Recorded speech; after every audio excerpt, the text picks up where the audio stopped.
芸芸众生，有人大富大贵，有人但求温饱，人生境遇各不相同。有人说这是命运，其实不然。华严经中说，心如工画师，能画诸世间，一切为心造。我是一切的根源，你是什么命，都是由你的心所造就的。灵妖，你遇到的每一个人都是另一个你自己。圆觉经中说，众生本来是佛，我即是众生，众生即是我。你怎么对待别人，最后一定都会落在你自己头上。据史书记载，春秋时期，燕国有个人叫赵李，他发现一到下雨天，自己的田就会被过往的行人随意踩踏。气恼之下，赵李在田边插了一个木牌，上面写了禁止通行4个大字，可人们视若无睹，仍然在田里穿行。赵李火冒三丈，干脆在路和田的中间挖了一条沟，让谁都无法通行。想不到的是，这样一来，行人反而绕到更远的田地，踩踏更多的田来穿行。这下他更是气得寝食难安。一位路经此地的禅师得知此事后，给他出了一个主意：修路。原来田边的路面低洼不平，才容易积水，只要他将路面填平，小路平坦后，自然就不会有人从田中穿行了。果然，赵李修好路后，田地再也没有人来踩了。当你换个角度，就会发现，你不会愿意从泥泞的路上行走，世人也一样。所以，当你方便了他人，其实就是方便了自己。众生就是我，不是我在帮众生，而是众生在帮我；不是我在施舍众生，而是众生在施舍我；不是我在度众生，而是众生在度我。六祖慧能曾说过，自若无佛心，何处求真佛？意思就是说，你自己的心中都没有佛，又能在何处求得真佛呢？你的心注定了你的境遇，你遇到的人都是你的一面镜子，带给你烦恼的人，也带给了你成长；带给你痛苦的人，也带给你勇气。你怨恨的人，恰恰是你需要的；你讨厌的人，其实是来度你的。你遇到的每一个人，其实都是不同的你。02，你变了，一切就都变了。坛经有云，若识本心，即本解脱。当你认识了本心，就会清净自在，得以解脱。当你变了，一切痛苦烦恼就都消失了。有座寺庙里住着小和尚和他的师傅。一天，小和尚问师傅，您说人最怕什么呢？是孤独还是绝望？老和尚摇了摇头说，都不是。小和尚不解道，那究竟是什么呢？人最怕的是自己呀。老和尚缓缓说道，不论是孤独还是绝望，又或者是痛苦悲伤，都是自己内心的感觉。如果你暗示自己这一切都太煎熬了。那不论是什么都会让你难以承受，但你若认为这一切没什么好怕的，那便没什么苦涩不易了。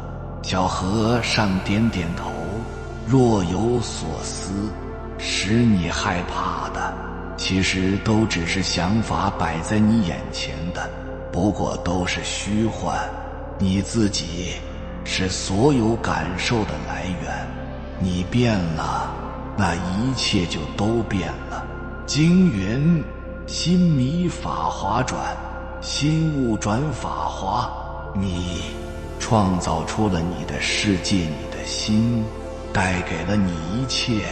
人生种种失意来源于本心，因为不了解自己的心，所以内心得不到解脱，人就会处在重重障碍中，从执着生出无限烦恼。人的心灵若如小溪，那即便只扔进一颗小石子，都会掀起波涛汹涌。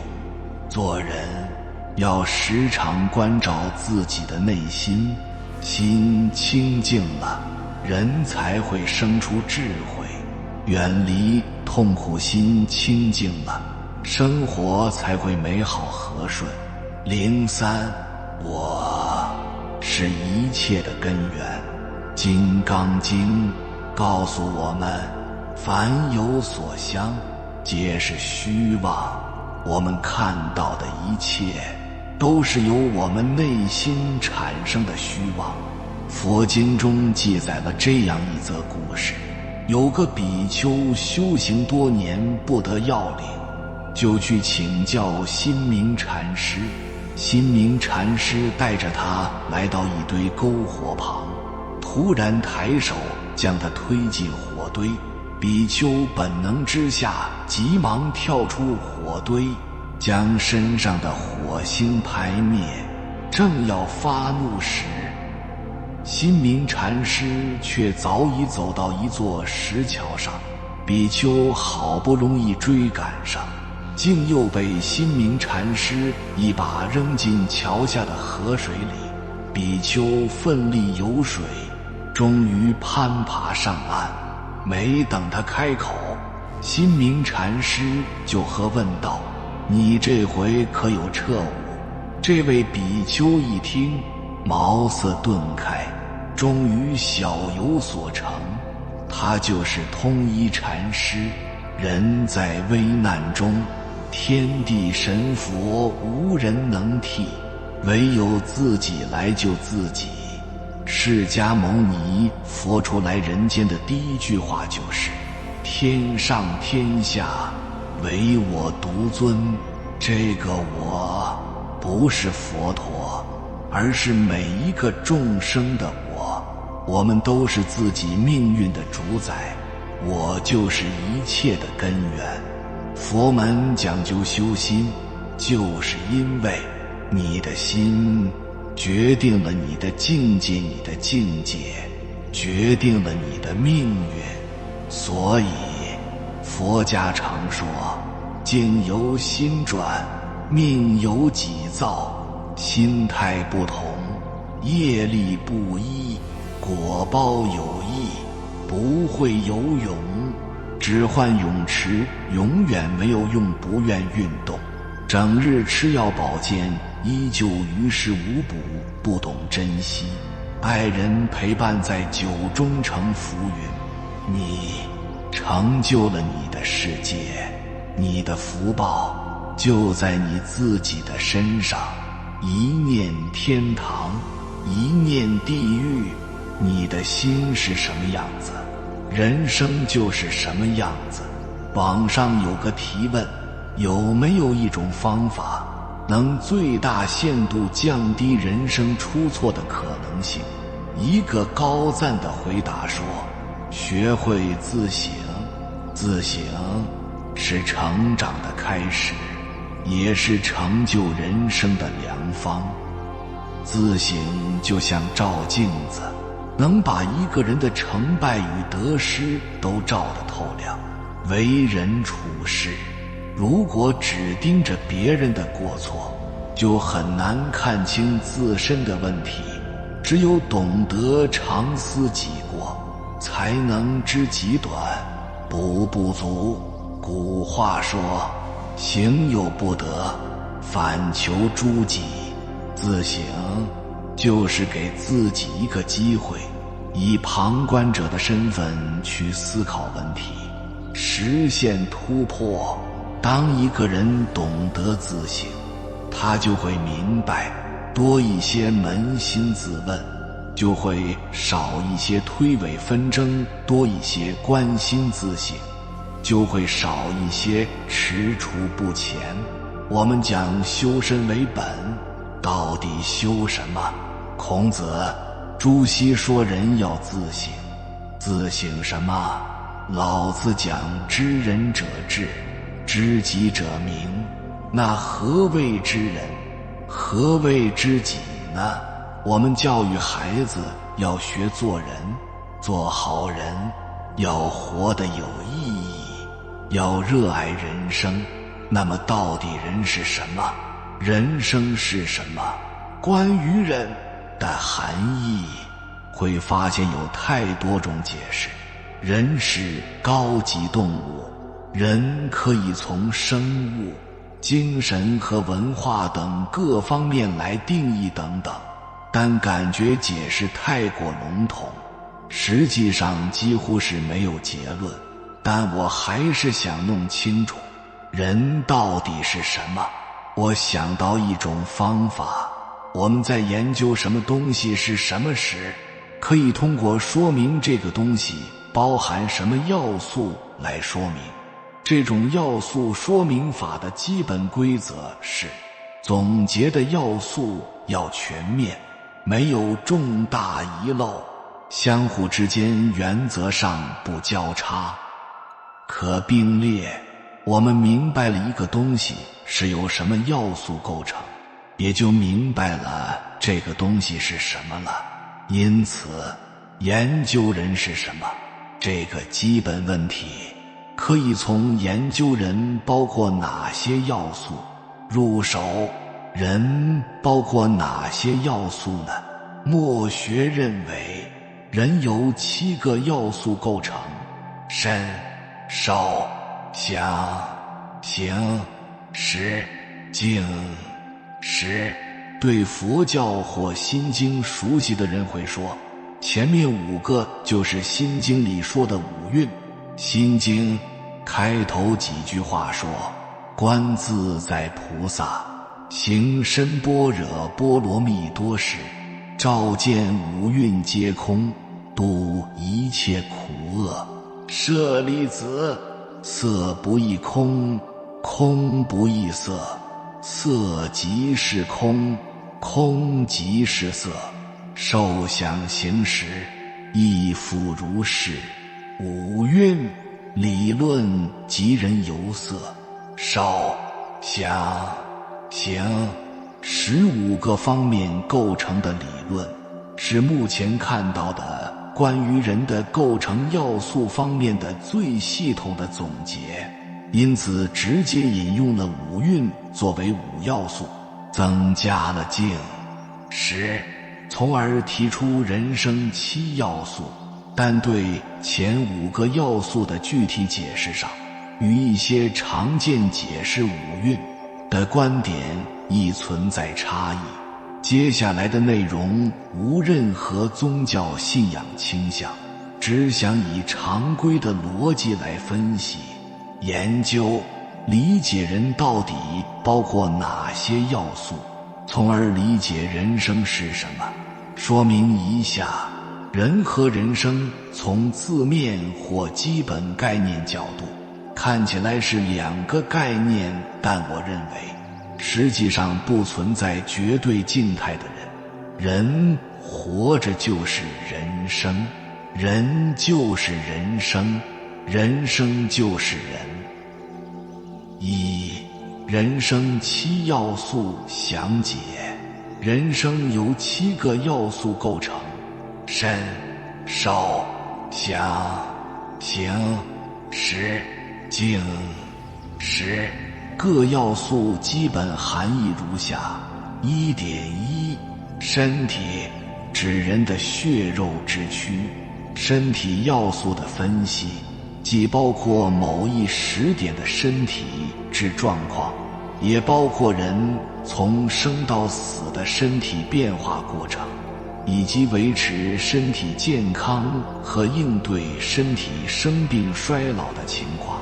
人的身体是一个复杂的系统，从生物学上分表皮、肌肉、骨骼、神经、感觉、呼吸、心脏血管、消化、泌尿、生殖、内分泌、淋巴、免疫等系统，每个系统自成体系，系统间又有错综复杂的关联与影响。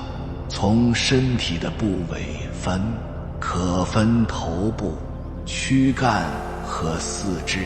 头部有眉、眼、耳、鼻、口等五官，躯干内有五脏六腑，四肢分上肢和下肢。人的出生就是身体独立存活于世的开始。在人的初期，身体的照顾完全由父母等监护人完成，但随着年龄的增加，人逐步承担起自己照顾自己身体的责任。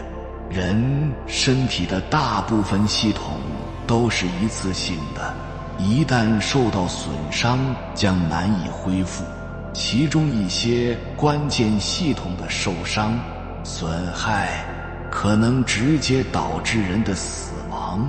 我们的身体处于持续变化过程中，我们出生时身体小、嫩、弱，长大后变得高大、强壮，老年后变得瘦弱。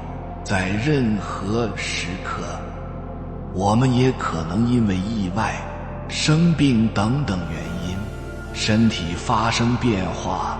身体是人的第一构成要素，是人其他一切要素的物质基础。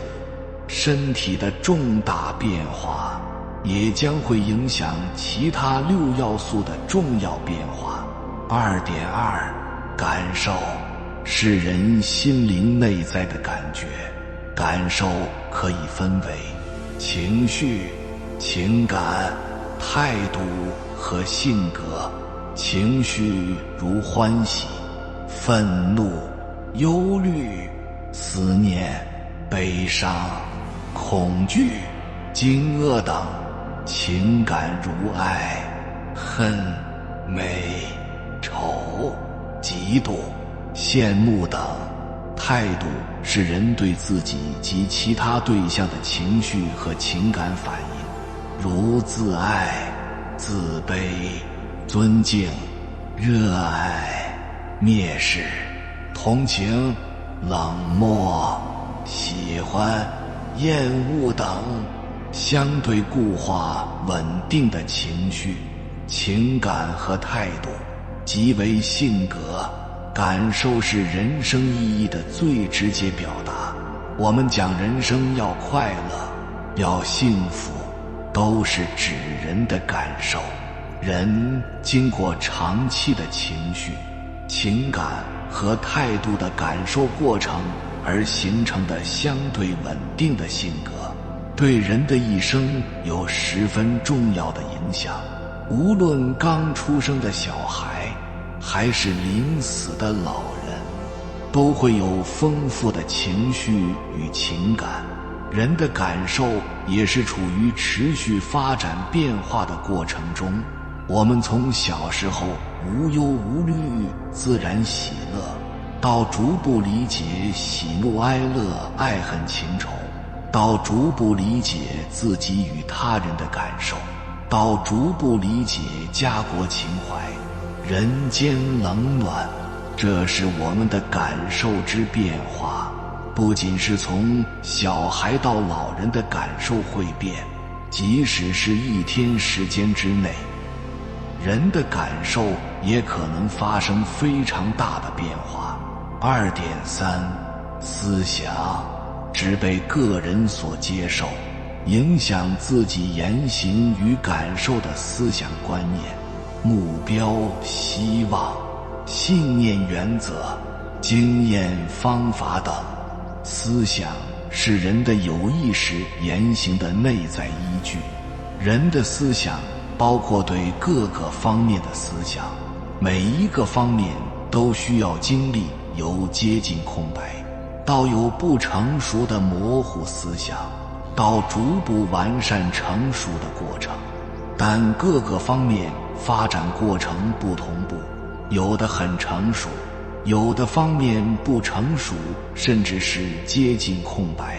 人形成的相对固定的做人行事原则，构成人的品德形成的相对固定的目标希望，构成人的理想形成的相对固定的信念经验，构成人的信仰。但从人的整个生命过程来看，品德、理想、信仰都是不断发展变化的。人的思想也是处于持续发展变化的过程中。人刚出生时，思想是接近空白的，随着年岁的增加，思想逐步丰富。人的思想发展历程是一个从无到有，从感性到理性，从简单到丰富的过程。2.4 行为指人身体的外部呈现状态，其既包括有意识的动作、做事，也包括无意识的言语。动作既包括看起来为动的行为做事，也包括看起来为静的坐、立、卧和思考。人的身体一直处于行为之中，人的行为是人的物质身体精神双重作用下的过程与结果。人的有意识的动作、做事往往主要由思想驱动，而人的无意识的言语、动作，比如哭、笑等，往往主要由感受驱动。人的行为也是处于持续发展变化的过程中。人的行为从出生时的本能简单行为，到能够做各种复杂行为，从无意识、无计划行为逐步过渡到有意识、有计划的行为。2.5 知识指人的认识、知识、见识、学识。引申包括人的能力。知识是人的大脑接受、理解和掌握的信息，能力是知识的一部分，指人能够利用知识信息解决问题或达成目标。知识能力有各个门类，一个人通常只能掌握某一个或一些方面的知识能力。在知识能力中，有些是与每个人日常生活密切相关的，比如衣食住行、健康治病、为人处事、结婚育子、遵纪守法等等。人对这些知识能力的掌握状况、遇到事情的处理能力、原则方法，对人有直接的影响。而一些非常专业知识与能力，与大多数人的日常生活相关性不大。人的知识能力的宽窄深浅、水平的高低，对人的一生有十分重要的影响。人处于一个社会交换体系之中，我们通常是以付出我们的知识与能力来交换获得生活必须各类资源或条件。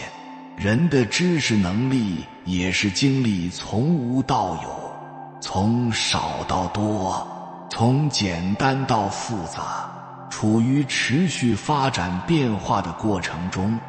2.6 环境指一切在人外部对人有影响的因素，包括人际环境，比如生来就存在的人际环境，父母、部分亲属，人生过程中发展出来的人际环境，同学、同事、朋友、部分亲属等；自然环境，人所处于地理环境、气候环境等；文化环境，人所处于宗族文化、宗教文化、传统文化、语言及行事习惯等；政治制度环境，人所处于的国家法律、惯例、政治形势、政策背景等；财富环境，人自然拥有直接或间接的经济条件，包括父母的经济条件、个人的经济能力条件、收入水平等；权利环境，人拥有的各种各样的权利、权利状况，比如作为公民享有的被抚养权、老年后的被赡养权、生存权、发展权等；在机构的管理权、表决权、收益权等；责任义务环境，人承担的各种各样的责任、义务的状况，比如作为公民享有的公民义务，作为父母承担的抚养子女的义务，作为子女对父母的赡养义务，作为员工对机构组织承担的责任义务，作为借款人承担的还款义务等等。物质环境，人所处环境中的物质条件，如交通设施、生活设施、各类商品等；技术环境，人所处环境中的技术、生产力方面的因素，如工具技术、软件技术等各类科学技术状况。人活着，人做事都是处于一定的环境之中，人的较多行为、做事甚至就是为了维护或改善某类环境，比如财富环境、人际环境等。人的环境要素对人有十分重要的影响，人的各类环境要素也会相互影响。人的环境也是处于持续发展变化的过程中，在人生初期，人对环境较多的是感受、适应、积累的过程；在人生的中后期，人可以主动地改变人的各类环境。2.7 时间主要指人生命的时间以及如何度过人生时间的情况。人生的时间要素包括多方面的内容，寿命即人从出生到死亡的时间，相应延伸的是已经度过的人生时间，预期剩余的人生时间。人们常将为维持人正常的活着作为行为做事的基本原则和条件时间的分配，既包括过去的时间分配，也包括未来计划的时间分配，各类人生要素具体情形相应的时间，比如身体生病的时间、某种情绪发生的时间、某种行为的时间等。这些时间既有时点概念，也有时长概念。而人生七要素的相互关系，人生七要素之间是既相对独立又相互影响的关系。身体是人一切的物质基础，人的身体状况会影响到人的感受。人的感受中有很大部分是直接对身体的感受。身体健康时，感受会更好，反之，不健康时，感受也容易变坏。人的身体同样是形成思想、完成行为的基础，也是接受和存储知识的基础。好的感受，科学的知识能够帮助人身体更好，运动能够帮助增强体质。身体不好，人生时间会缩短，相反，身体好的人寿命会延长。人的感受不仅受身体状况影响，也受思想影响。不同思想的人对同样的事物感受会大不相同，甚至有时会相反。人通过具体行为获得的感受、思想，比通过想象、思考等抽象方式获得的感受与思想，有时会大不相同，深刻得多。人的知识对感受、思想也明显有影响。有时人的感受、思想是建立在对行为、对知识不准确了解的基础上，当亲身经历或完全理解后，感受、思想就可能发生变化。比如有人坚信自己能够抵挡美女、财富诱感，但从未体验过当有一天美女、财富来到身边时，很可能抵挡不住诱惑，而有了真实的体验，理解了真实的女色和金钱，所获得的感受更加真实，形成的思想信念更加坚定。人的行为同样受身体能力和知识限制，受思想指导，受感受支配。反过来，行为也会促进身体发展，知识增长，使人的感受更真实、更丰富，促进人的思想的成熟。人的知识能力是通过身体力行的学习和练习去获得的。良好的感受、积极的思想对这个学习和练习都极有帮助。在获得和运用知识能力的过程中，时间安排有重要的意义，人的环境对人有重要的意义，甚至在人的大部分日常行为都是在为了维持或改变各种环境而进行的。环境对人的感受、思想形成与改变有重要的作用。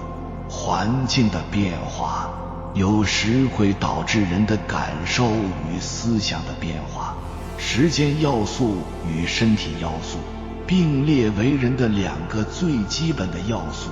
人最底线的标准是活着的身体，比如植物人。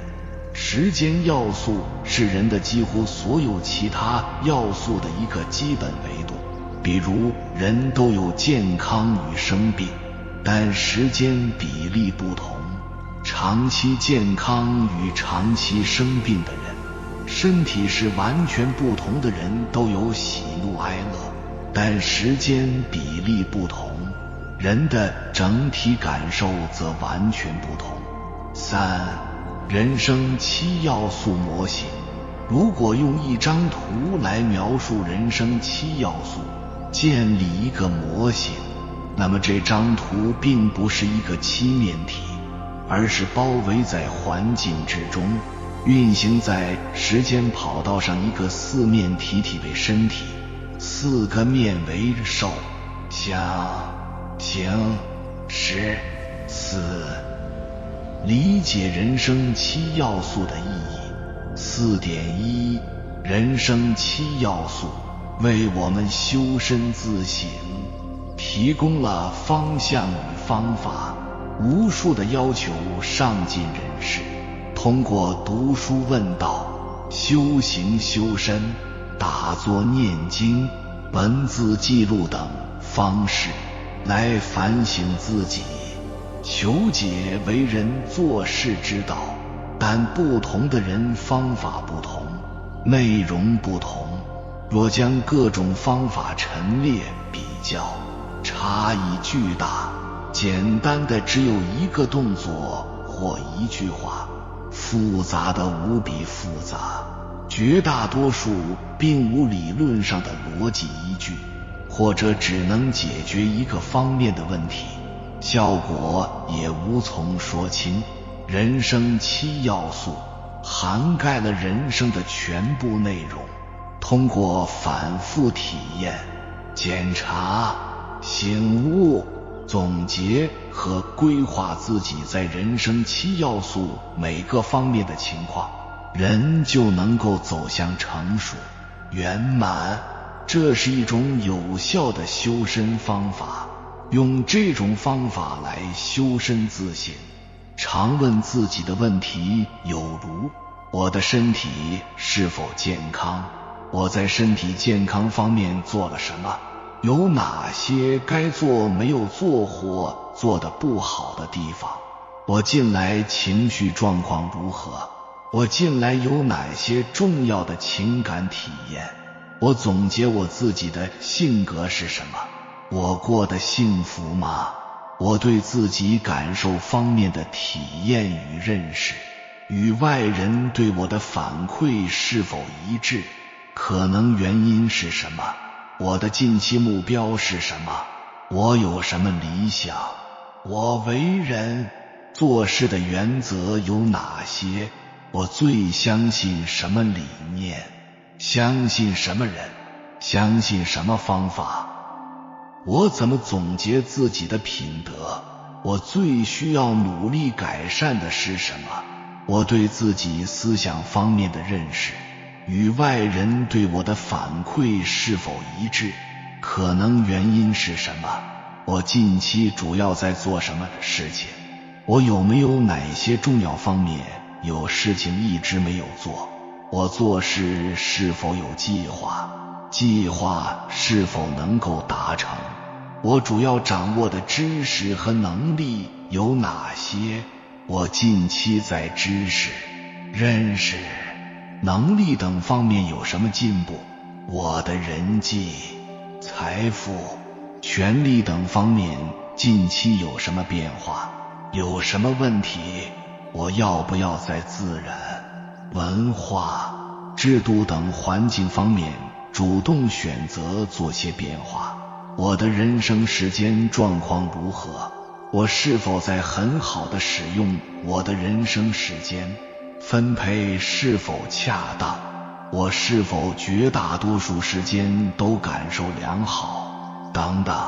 每次自省时，并不需要所有问题过一遍，只要选一些重点问题来认真、切实的思考和回答，定期系统的过一遍所有问题。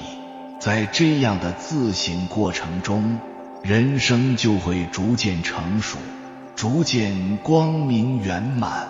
4.2 人生7要素为我们理解人生百香，客观全面地认识自己与他人，提供了有效的方法。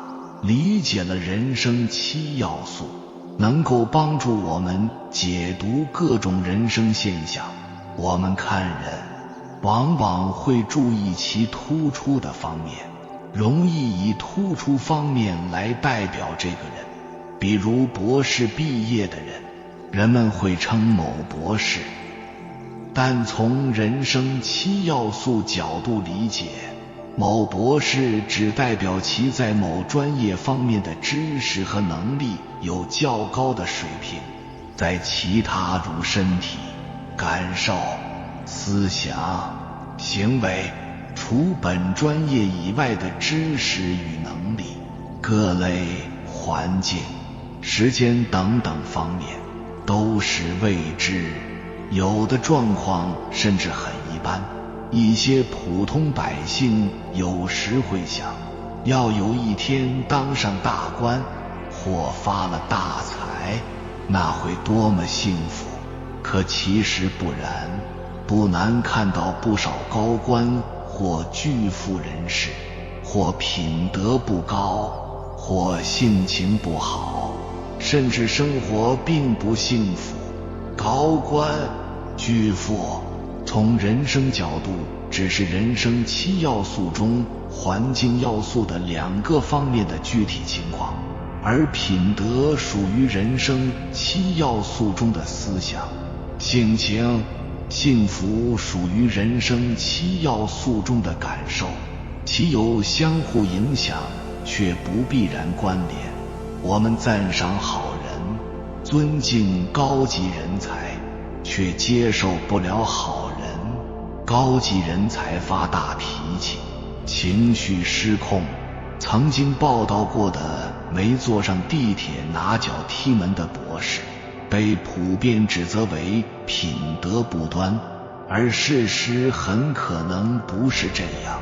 脾气属于人生7要素中的感受，品德属于人生7要素中的思想，2方面相互有影响，却不必然关联。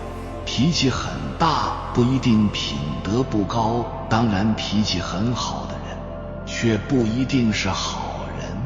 我们有时候感慨，一些人知识渊博，眼界广阔，胸怀天下，虽然亦有所成就，但与其才华相比，真的成就并不算大。究其原因，或为人自私，或性格孤傲，或不懂保护身体，或与人相处能力很差。人生7要素中的短板严重制约其长处的发挥。为什么一些人一直很贫穷，却安于一生，怡人自乐？贫穷属于人生7要素中的环境中的财富环境，安于一生是一种思想，怡人自乐为感受。贫穷但能够怡人自乐实为正常。为什么一些人大病一场之后，整个人就像变了一个人似的？人在大病之时，切身体会到人生7要素中身体和时间2个要素的意义，而此前如果对这2要素重视不够，之后往往不一样。那些不顾身体、浪费生命时间的行为会有所收敛，从外人看当然像变了一个人。人生7要素能够帮助我们客观全面地认识自己与他人。4.3 人生7要素之环境要素的观念，能够帮助我们更好地理解人与身外之物的关系。人的环境包含了一切其实不属于人自身，处于人外部的因素，但与人有关系的方面。